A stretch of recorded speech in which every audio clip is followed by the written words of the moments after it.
오마이뉴스가 만드는 팟캐스트 이털남입니다. 이털남 수요일 편은 귀차니즘이 방송됩니다. 오늘 새로운 뉴스는 뭐죠? 오늘의 귀차니즘은 귀차니즘 다시 보기입니다. 3개월간 총 10번의 귀차니즘 방송을 총 정리하는 시간입니다. 그간 경제 분야의 이슈들을 마지막으로 돌아보려고 합니다. 귀차니즘 지금 시작합니다.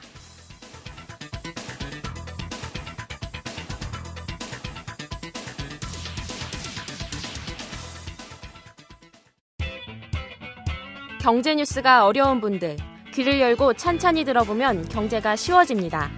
어려운 경제가 만만해지는 시간, 오마이뉴스 경제부 기자들의 귀차니즘. 청취자 여러분 안녕하세요. 오마이뉴스 경제부 기자들이 만드는 귀차니즘 7월 첫째 주 방송을 시작하겠습니다. 저는 진행을 맡은 경제부 막내 기자 김지혜입니다. 지금 이 자리에는 김종철, 김시연, 김동환 기자가 나와 있습니다. 안녕하세요. 안녕하세요. 안녕하세요. 네, 오늘 귀차니즘 11번째 방송인데요. 아쉽지만 오늘 귀차니즘 방송을 마지막으로 하게 됐습니다. 오늘 10번의 방송을 정리를 한번 해보려고 하는데요. 어떤 주제가 가장 기억에 남나요? 좀 저는 시원섭섭한데요. 그 주제라기보다는 이제 우리가 초반 1편, 2편에서 했던 귀로 듣는 오마이뷰, 그 처음에 야심차게 시작을 했는데 두 편만 하고 끝내서 좀 많이 아쉬웠었는데요.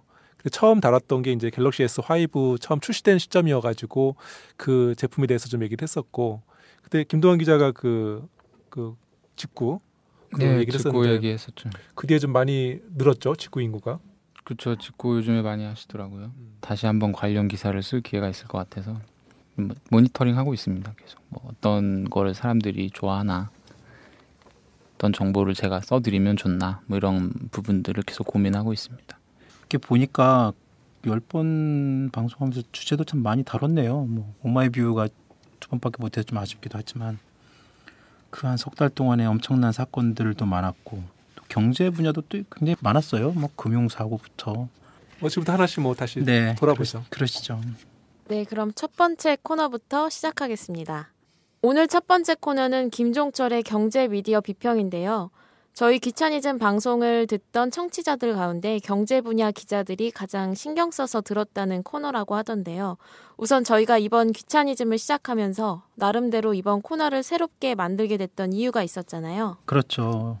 기본적으로 미디어에 대한 어떤 비평은 그동안 꾸준히 있어 왔었잖아요. 그리고 저희가 이번에 경제 팟캐스트를 준비하면서 생각했던 것이 경제 미디어, 경제 언론, 경제 뉴스에 대한 비평을 우리식으로 한번 해보자, 그런 거였고, 그리고 또 언론사들마다 그 자사했던 관점과 논조에 따라서 경제 뉴스들이 어떻게 포장되고 어떻게 독자들한테 전달되는지를 우리가 한번 제대로 한번 알려서 청취자들에게 전해주자, 이런 목적이었어요. 그동안 경제 분야에 대한 언론 비평은 거의 없었다고 봐야 되죠. 그렇죠. 그러니까 미디어오늘이나 일부 이제 미디어 비평 매체들이 있었고, 또 경제 쪽의 기사들이란 비평은 간간히 몇 번씩 있긴 했었어요. 근데 제대로 된 경제 쪽 기사들이란 비평은 없었다고 보면 될 것 같고요. 그런데 이제 최근에 금융위기나 여러 가지 경제 위기 이런 걸 겪으면서 몇 년 새에 이제 여러 가지 경제 문제에 대한 그 소비자들, 독자들의 관심이 되게 높아졌어요. 그래서 그리고 또 실제로 우리 생활 전반에 걸쳐서 경제 문제에 걸리지 않는 게 없고, 그만큼 언론들도 경제 이슈에 대한 보도도 많아졌고요. 문제는 이제 우리의 이런 그 삶과 직결되는 이런 경제 이슈에 대해서 보수 언론 중심의 어떤 친기업적, 친시장적 여론의 쏠림 현상이 되게 크다는 거였어요. 아무래도 우리 방송 내용이 어찌 보면 동료 기자들의 기사를 비판하는 것들이 많아서 혹시 타사 기자들에게서 피드백 같은 거 들으셨나요? 글쎄요. 그러니까 저희가 이번 코너에서 주로 다뤘던 주제나 기사들이 특정 개인을 상대로 한 것이 아니기 때문에 해당 기사를 쓴 기자로부터 직접적으로 항의를 받거나 그런 것은 없었어요. 10회밖에 하진 않아서 자기 기사가 언급된 것조차 모르는 사람도 있었을 것 같기도 하고, 대신에 이제 제가 출입한 곳에서 방송, 팟캐스트 하는 그 타사 동료 기자들한테는 우리 코너 이 경제미디어 비평에 대한 관심이 높다는 얘기를 듣긴 했었어요. 어떤 관심을 보이던가요? 그런 거죠. 그러니까 자기 신문 내용을 가지고 이제 너무 이렇게 세게 뭐 이렇게 비판 좀 하지 말고 좀 우스갯소리로 좀 살살 좀 다뤄달라 뭐 이렇게 얘기하는 사람도 있었고, 어떤 때는 뭐 우리는 이번에 되게 좋은 기획 기사 했는데 이런 것도 좀 소개 좀 해주고 그래야지 뭐 너무 이렇게 세게 때리기만 하냐 뭐 그런 내용도 하고 뭐 그런 이런저런 얘기들을 좀 알려주기도 하고 그랬죠. 그동안 10회 미디어 비평을 진행하면서 소재들을 찾기가 만만치 않았을 것 같은데요. 그렇죠. 뭐 저 개인적으로는 또 신문도 더 과거보다 꼼꼼히 보는 뭐 그런 좋은 기회를 얻었던 것 같기도 하고요. 그러니까 아무래도 이제 기본적으로 신문들을 보면서 신문마다의 어떤 그 보도 내용이나 방향을 따져봐야 했기 때문에 뭐 만만치는 않았죠. 그래서 같은 사안, 같은 뉴스라도 보수와 진보 성향의 매체들이 서로 다른 시각으로 보도하는 그런 것을 이제 우리가 끄집어내서 알려줘야 했기 때문에 뭐 쉽진 않았지만, 이것도 몇 번 해보니까 어느 정도 관성적으로 좀 보여지는 것도 있고요. 이제 어느 정도 좀 익숙해질 만하니까 이제 방송이 막을 내리는 뭐 그런 것도 같기도 하고 그러네요. 네, 그러니까요. 지금 생각해보니까 경제 이슈 가운데서도 기업과 연관된 주제나 기사들의 경우에는 신문들의 성격이 그대로 드러났었잖아요. 네. 예를 들면 저희가 4월 초에 처음으로 공개됐던 그 대기업 임원들 연봉에 대한 기사를 이렇게 보면서 대다수 경제신문이나 보수신문들 중심으로 그때 그 대기업 연봉 기사를 쓰면서 기업 쪽 입장에 치우친 그런 연봉 공개에 대한 부작용, 그런 것만 집중적으로 부각을 시켰잖아요.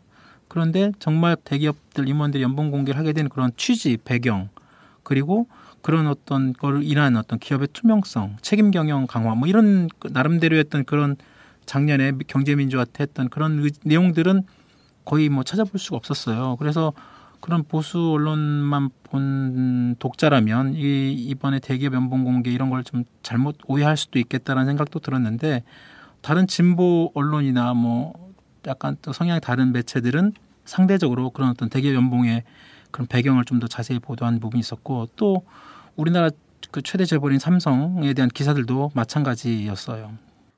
삼성 이야기가 나왔으니 이건희 회장 위독설로 한때 말들이 많았잖아요. 이건희 회장이 이제 급성 심근경색으로 쓰러져가지고 심장 수술도 받고 병원에 입원해 있는 와중에 이제 일부 인터넷 매체에서는 아예 이건희 회장 사망 기사를 내보내기도 했고 그랬죠. 네, 그랬는데 결국은 오보로 판명이 난 것 같은데 그 매체는 정정을 했나요? 확인해 보니까 정정보도 안 한 것 같고, 그 해당 매체는 자신들이 나름 내부 취재원을 이용해서 뭐 그런 기사를 썼다고 주장을 하고 있는데, 하여튼 삼성은 전혀 사실 무근이다 뭐 그렇게 뭐 강하게 반발을 했었고, 결국은 뭐 말씀하신 것처럼 오보로 판명이 됐는데, 이런 것들은 그때 참 말들이 많았고 논란이 됐었죠. 근데 요즘 이건희 회장 건강 상태는 어떤가요? 저도 직접 눈으로 확인해 보지 않아서 뭐 딱히 이건희 회장 건강 상태가 어떻다 이렇게 말하기는 참 쉽지 않은데요. 공식적으로는 뭐 하여튼 위험한 고비는 넘겼고 지금 안정을 취하면서 회복 중이다, 이런 것이 삼성의 기본적인 입장이고 설명이에요. 하여튼 이건희 회장 경영 복귀는 상당한 시간이, 건강이 회복된다 하더라도 상당한 시간이 걸리지 않을까라는 생각이 듭니다. 네, 그렇군요.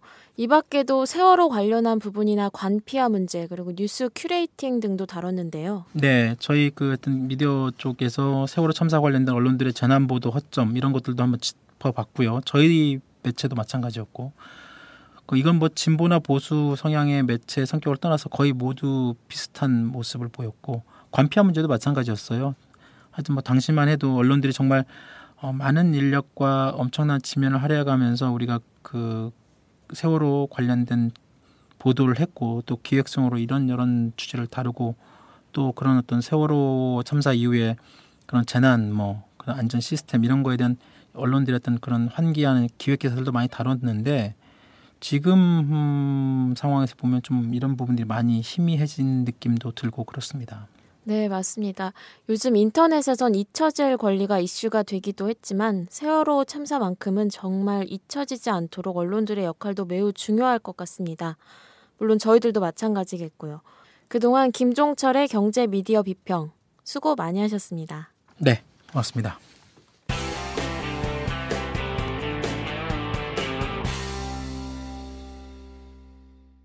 지금 여러분께서는 오마이뉴스의 이털남 수요일 순서 경제부 기자들이 만드는 귀차니즘과 함께하고 계십니다.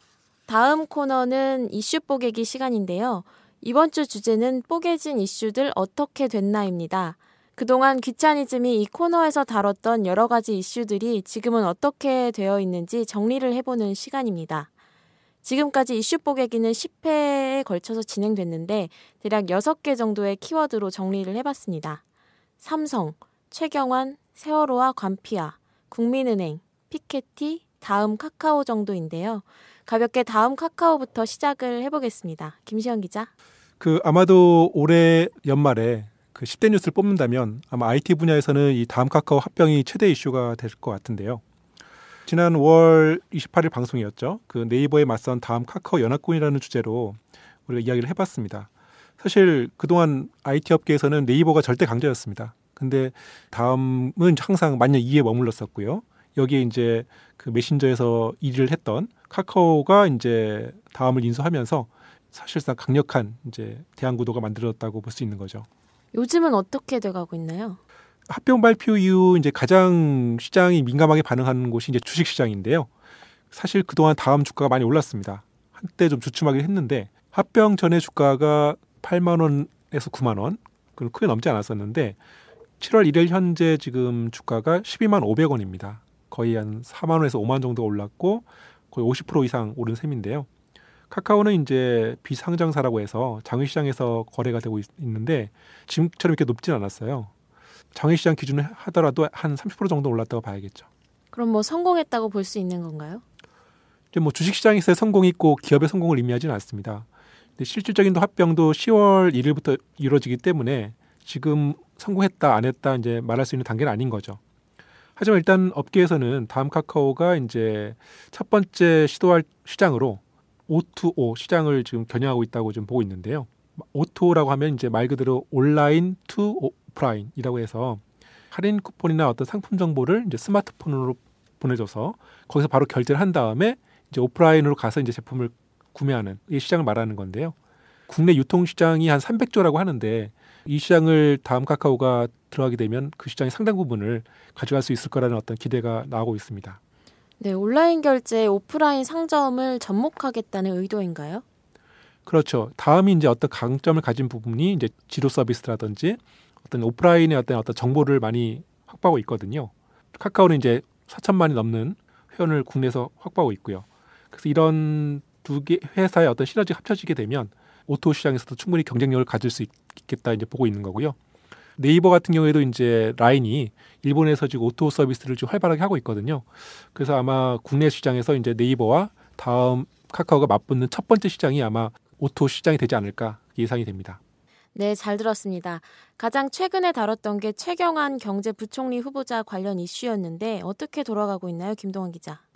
최 후보자는 내정과 동시에 부동산 금융대출 규제 완화를 언급해서 주목을 받았었는데 그 뒤로는 이렇다 할 얘기를 하거나 그러지는 않고 있습니다. 다만 경제부총리가 워낙 중요한 자리다 보니까 최 후보자가 부총리가 되면 어떤 식의 정책이 나올 것이다. 이 정도의 전망 기사가 언론사마다 계속 지금 나오고 있어요. 저희가 이슈 뽀개기에서 유력한 가능성이 있다고 한 게 분양가 상한제 폐지였죠. 네, 저희 취재했던 결과 이제 가장 많은 전문가가 그거부터 할 거다 이렇게 이제 꼽아서 그렇게 이제 소개를 지난주 이슈 뽀개기에서 전해드렸었는데요. 예, 그와 관련된 그런 현상이 오늘 국회에서 나왔습니다. 이제 이게 방송이 2일자 방송이고 오늘은 1일인데요. 새누리당 국토교통위원회 간사인 김성태 의원이 원내 대책회의에서 분양가 상한제를 탄력적으로 운용할 수 있도록 주택법 개정안 처리에 세민련은 적극적인 협조를 해야 한다. 그러니까 이제 야당이 적극적인 협조를 해야 한다. 이렇게 강조를 했고, 그리고 이제 또 오후에는 서승환 국토부 장관이 야당 쪽에 분양가 상한제 탄력적인 운용에 대해서 적극적으로 이제 협조를 요청하겠다.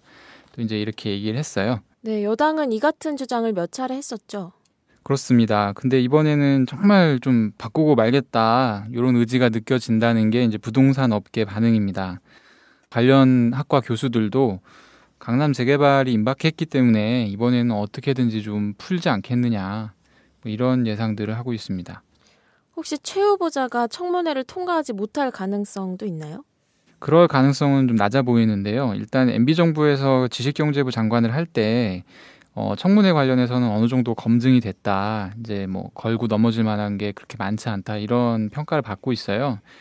그리고 이제 얼마 전에 기획재정부가 이제 원래 통상 6월 말에 발표하던 그 경제 정책 방향이라는 거를 이제 발표를 하거든요. 하반기 경제 정책 방향을 항상 6월 말 정도에 발표를 해왔었는데 요거를 7월 중순으로 연기를 시켰어요.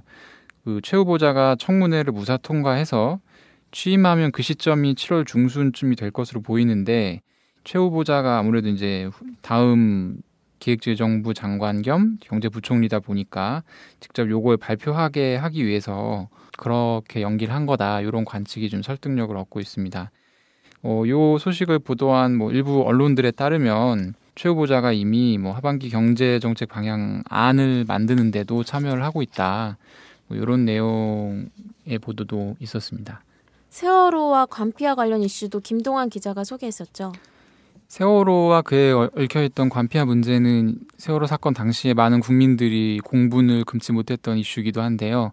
정부 역시 사고 이후 관피아 척결을 상당히 강조하며 의지를 다지기도 했었죠. 그런데 최근에 이제 세월호 사고 책임을 지고 물러났던 정홍원 총리가 다시 복귀를 했어요. 정 총리가 사의 표명 후 나왔던 2명의 그 후보가 자질 미달로 청문회도 못 가보고 이제 낙마를 했기 때문에 박 대통령이 뭐 사람이 없다라고 하면서 다시 정 총리를 불러들였죠. 어떻게 보면은 해외 토픽에 날만한 좀 황당한 어떤 일처리인데요. 사실 이것도 굉장히 충격적으로 보는 국민들이 많았지만 그보다 좀 알려지지 않았을 뿐 더 황당한 뉴스들도 있었습니다. 어떤 뉴스인가요? 박 대통령이 세월호 사고에 대한 대국민 담화에서 지금의 해양경찰을 해체하고 그 기능을 다른 부처로 이관하겠다 이런 얘기를 했어요. 그러니까 모든 국민들 앞에서 이제 그렇게 공언을 했는데 그 내용이 지금 뒤집힐 것 같다는 징조가 조금씩 보이고 있습니다. 이 해경이 지난달 26일에 출입 기자들한테 정부의 해경 해체를 비판하는 보도 자료를 냈다가 다시 수정해서 발송하는 그 해프닝이 있었거든요. 요거는 좀 공무원 사회에서 찾아보기 좀 어려운 일인데요. 27일에는 청와대와 정부 새누리당이 삼청동 총리 공관에서 당정청 회의를 열었는데 셋이 이제 모여가지고 얘기한 거 중에 세월호 후속 조치 중 하나인 해경 기능 조정을 국민들이 해체로 오해하고 있다. 그러면서 이제 서로 좀 주의를 하자. 이런 식의 당부를 했다. 그런 보도가 있었습니다. 안 그래도 정부가 말로만 관피아를 척결하자 이렇게 하지 실제로는 의지가 없다는 지적들이 많은데 관피아 문제를 촉발시켰던 해경까지 어물쩍 넘어간다면 상당한 비판을 면치 못할 것 같네요. 네, 그리고 금융 쪽에도 이슈가 있었는데요.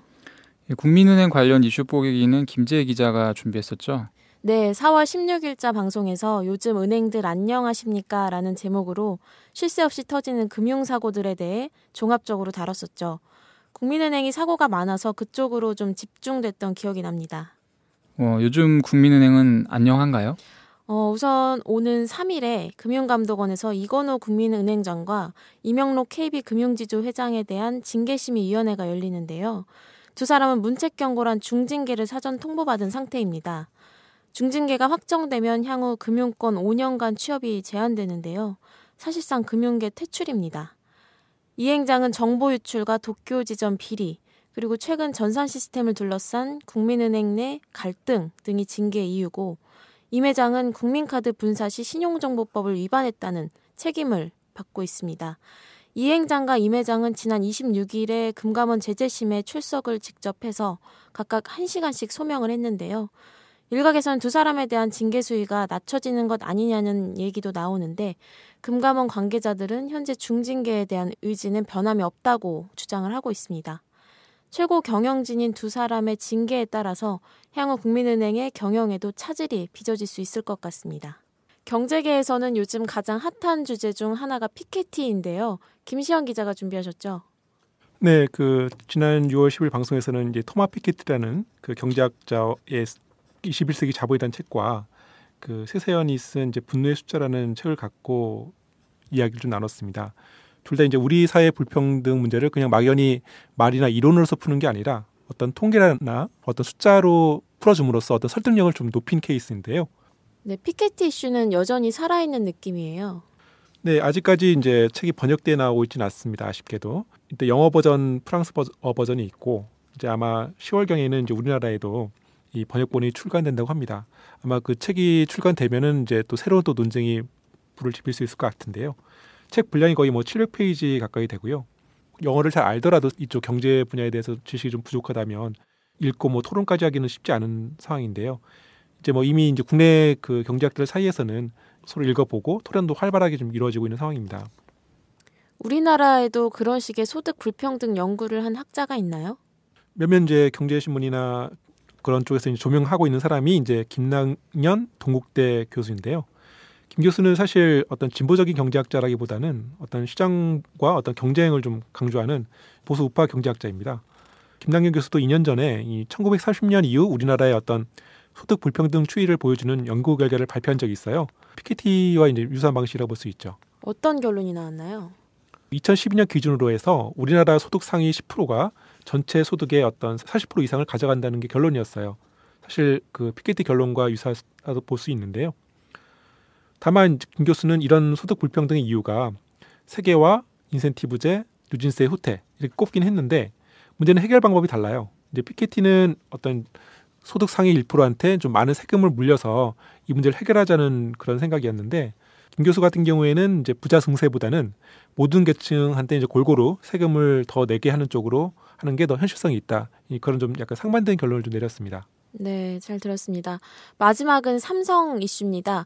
저희가 4월 9일에 삼성 후계 구도를 위한 계열사 해처 모임을 다뤘고 5월 14일에는 이건희 회장이 쓰러진 이후 삼성에 대해 다뤘는데요.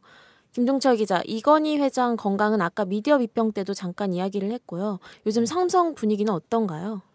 네, 뭐 한마디로 삼성 분위기는 뭐 그리 좋은 편은 아니죠. 뭐 다들 아시는 것처럼 이건희 회장이 여전히 입원 상태에서 치료를 받고 있는 상황인데다가 지금 삼성그룹의 전체 매출의 한 70% 이상을 차지하는 삼성전자가 있잖아요. 삼성전자 실적이 요즘 그리 좋지 않게 나오고 있을 것 같다. 뭐 그래서 삼성전자 실적에 대한 여러 가지 안 좋은 소식들도 나오면서 이래저래 하여튼 삼성 분위기도 그렇게 좋은 상황은 아닌 것 같습니다. 네, 그렇군요. 그렇지 않아도 보니까 요즘 삼성전자 주가가 많이 떨어졌더라고요. 실적 때문에 그런 건가요? 네, 삼성전자 주가 많이 떨어졌어요. 이건희 회장이 그 쓰러졌을 때 한때 삼성전자를 비롯해서 삼성생명, 삼성물산, 이른바 그 삼성그룹 지배구조와 관련된 주식들이 엄청나게 올랐잖아요. 그때 사람들이 일반적으로 한 기업의 총수가 쓰러지면 주가가 떨어져야 되는데 오히려 삼성은 정반대로 움직이고 있는 것을 보고 이상하다는 얘기를 많이 했었어요. 그래서 왜 그럴까 뭐 이런저런 분석도 나왔었는데 그때 그래서 삼성의 지배구조 개편에 대한 여러 가지 불확실성이 일정 부분 해소되면서 향후에 어떤 삼성의 어떤 지배구조 개편에 대한 기대감이 주가에 반영됐다 뭐 이런 평가와 분석이 있었고 실질적으로 그렇게 해서 삼성전자를 비롯한 여러 가지 삼성 관련 주식들이 주가가 많이 올랐어요. 근데 그 이후에 이건희 회장이 이제 뭐 병세가 약간 호전되는 그런 모습과 함께 또 지배구조 문제, 그 다음에 다시 이제 전자 실적 이런 얘기가 나오면서 어떻게 보면 뭐 삼성전자 주가가 지금 떨어지는 것은 다시 정상으로 돌아간다 이렇게 봐도 되는 것 같아요. 오늘도 보니까 삼성전자 주가가 더 떨어졌던데요. 네, 오늘 또 떨어졌죠. 하여튼 지금 삼성전자 주가를 보면 사실상 현재 2분기 실적과 연관되어 있는 것 같고요. 지금 당초 예상보다 2분기 실적이 별로 좋지 않다는 어떤 시장의 평가가 지금 현재 주가에 반영이 되는 것이 아닌가 이렇게 생각이 돼요. 기업들 2분기 실적이 이제 곧 발표가 될 텐데 삼성전자도 아마 빠르면 이번 주나 나오지 않을까 싶어요. 지금 증권가에서 삼성전자 2분기 영업이익이 한 7조 원대 후반에서 8조 원대 뭐 이 정도로 지금 예상이 나오고 있습니다. 분기 영업이익이 8조 원 정도면 높은 거 아닌가요? 그렇죠. 한 회사가 뭐 금액으로 따지면 석 달 동안에 8조 원인 가까운 내지는 8조 원이 넘는 이익을 올린다는 게 뭐 말이 8조 원이지 되게 큰 돈이거든요. 그래서 이게 또 이렇게 석 달 동안에 이렇게 8조 원씩 이익을 내는 회사가 전 세계적으로 몇 개 안 될 겁니다, 아마. 그만큼 하여튼 높은 수준인데 근데 이제 이미 이 삼성전자 같은 경우에는 2012년 3분기 이후부터 매 분기마다 8조 원 이상씩의 이익을 삼성전자가 올려왔어요. 그런데 이번에 올해 2분기에서 그 8조 원씩 올리던 영업이익이 7조 원대 후반으로 떨어질지 모른다. 이렇게 나오니까 이제 실적이 안 좋다. 이런 평가가 나온 것이고 그것이 이제 주가에 반영이 되는 건데 솔직히 뭐 7조 원대 후반이나 8조 원대 그 정도 유지하는 것만 해도 뭐 엄청 잘하는 거죠. 과거에 비해서 좀 떨어진 것 같지만 좀 뭐 잘한다고 생각이 돼요. 네, 그렇군요. 상대적으로 삼성전자의 실적이 안 좋기도 하고 또 그룹의 지배구조 개편도 명확해지는 것이 없는 것 같은데요. 그렇죠. 우리가 지난번에 방송에도 얘기를 했지만 그 이건희 회장이 입원했을 때 여러 가지 그 삼성 그룹의 경영권 관련 시나리오들이 막 떠돌고 그런 얘기들이 많았고 또 사실상 그 지금 삼성의 그룹 지주회사 격인 에버랜드가 올해 안에 주식시장에 상장한다는 발표까지 나오면서 지배구조 개편에 대한 여러 가지 삼성에 대한 이야기들이 나돌았죠. 대표적인 것이 그 삼성그룹의 어떤 지주회사 체제로 가는 것인데 그 삼성 그 일부 계열사를 중심으로 지주회사 체제로 가는 어떤 방법론을 두고 여러 가지 얘기들만 나돌다가 요즘에는 그런 지주회사 체제로 가는 것도 쉽지 않다. 이런 또 분석까지 또 나왔어요. 그러면서 한마디로 여러 가지 시나리오와 설들만 많이 나돌고 있는 상황으로 정리를 할 수가 있겠습니다. 네, 잘 들었습니다. 국내 최대 재벌인 삼성을 둘러싼 지배구조 개편이나 경제력 집중 논란은 앞으로도 계속될 것 같군요. 지금까지 귀차니즘의 마지막 이슈 뽀개진 이슈들 어떻게 됐나라는 주제로 이야기 나눠봤습니다.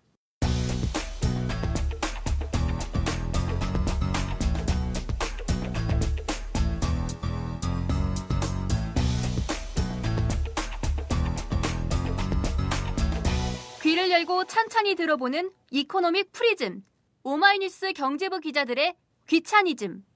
지금 여러분께서는 오마이뉴스의 이털남 수요일 순서, 경제부 기자들이 만드는 귀차니즘과 함께하고 계십니다. 네, 오늘 저희가 준비한 소식은 여기까지인데요. 네, 오늘 마지막 방송인데 소감 한마디씩 해주시죠.